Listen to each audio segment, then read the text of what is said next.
ট্রেনে করে হরিদ্বার আর ফ্লাইটে গেলে দিল্লি বা দেহরাদুন পৌঁছে যান, আর সেখান থেকে হরিদ্বার পৌঁছে যান। হরিদ্বার থেকে শুরু করুন আপনাদের চারধাম বা দুধামের যাত্রা। আর এখন দিল্লিতে নতুন একটা এয়ারপোর্ট ওপেন হয়ে গেছে হিন্ডন, যেটা থেকে আরও কাছের হয়ে যাবে, অনেকটা ডিস্টেন্সটা কমে যাবে।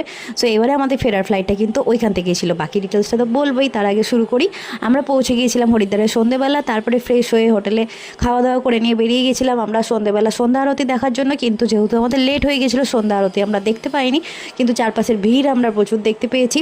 সো সেই ভিড়টাকে গঙ্গার জল নিয়েছে একটু ছোট্ট ড্রামেতে, যেটা নিয়ে আমি কেদারনাথ যাব। তারপরে চারপাশের আশেপাশে যে ধনুষ ফুল থেকে আরম্ভ করে সমস্ত কিছু আমরা সব কিছু দেখে, পাশে একটা অনুষ্ঠান হচ্ছিল সেটাও আমরা দেখে নিয়ে তারপরে আমরা আবার টোটো ধরে হোটেলের জন্য চলে আসি। যেহেতু এবারে আমাদের হোটেলটা একটু ভেতরের দিকে ছিল, তো অনেকটা টাইম লাগবে, আর সকালবেলা আবার 5টার সময় আমাদের বেরোতে হবে। তো সেই জন্য আমরা তাড়াতাড়ি চলে এসেছিলাম। আর এখানে একটা ছোট্ট আমি রিলস টাইপের একটা করে নিয়েছিলাম। আর গঙ্গার জলেতে নেমেছিলাম, প্রচণ্ড ঠান্ডা জল ছিল, পা ডুবে অনেকক্ষণ দাঁড়িয়েছিলাম। আর এই রাত্রিবেলাতেও কিন্তু অনেক সবাই চান করছিল।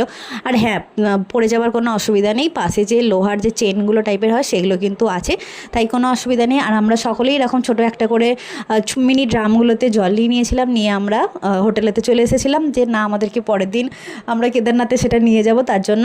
তারপরের দিন আমাদের ছিল কেদারনাথের জন্য যাত্রা শুরু, যেটা মেন হরিদ্বার থেকে। যেহেতু আমাদের এটা একটা এজেন্সি থ্রু দিয়ে আমরা প্যাকেজে গিয়েছিলাম, আমাদের হরিদ্বার টু হরিদ্বার ছিল, আমরা হরিদ্বার অবধি নিজেরা পৌঁছেছিলাম। আর পরের দিন সকালবেলা উনি 5:30টায় আমাদের পিক আপ করবেন আমাদের হোটেল থেকে। সেখান থেকে উনি আমাদেরকে পিক আপ করার পরে আমরা সেই রাতটা থাকবো শেরসিতে, আর তারপরের দিন আমাদের যাত্রা হবে কেদারনাথের উদ্দেশ্যে। কিন্তু এই শেরসি যেতে যেতেও কিন্তু রাস্তাতে আমরা দেবপ্রয়াগ দেখতে পেয়েছি, যেটা হচ্ছে অলকানন্দা আর ভাগীরথী সঙ্গমস্থল। তবে হ্যাঁ, রিলসে যে ধরনের একটা কালার দেখতে পাওয়া যায় সেটা কিন্তু একদমই না, অনেক এডিট করে দেখা যায়। তবে হ্যাঁ, রিয়েলটাও কিন্তু অসাধারণ সুন্দর। প্রত্যেকটা প্রয়াগ, মানে 5টা যে প্রয়াগ আছে, 5টা প্রয়াগেরই আলাদাই একটা অদ্ভুত সৌন্দর্য আছে। তো সেটা কিন্তু আপনারা রাস্তায় যেতে যেতে পাবেন। আমরা বাকি প্রয়াগগুলো লাস্ট দিনে পেয়েছিলাম, এই দিনকে যেতে যেতে আমরা দেবপ্রয়াগ পেয়েছি।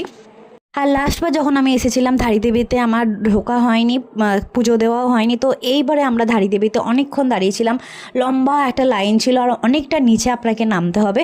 তো জানেনই সবাই, ধারীদেবী হচ্ছে এই 4 ধামের রক্ষা। তো উনি, ওনার হাতে সমস্ত কিছু উনিই রক্ষা করেন। আর এইখানে আমাদের দেবপ্রয়াগের একটা দাঁড়ানোর জন্য ভিউ পয়েন্ট যেটা ছিল, সেখানে আমরা দাঁড়িয়েছিলাম। আর এখানে আমরা দেখছিলাম দুটো নদী, সত্যি একটা শান্ত আর একটা চঞ্চল। তো চলুন, আজকের ভিডিওটা এই পর্যন্তই। পরের দিন আমি শেয়ার করব আমাদের কেদারনাথের যাত্রার বাকি ডিটেলসগুলো। তো চলুন, আজকের মতো টাটা।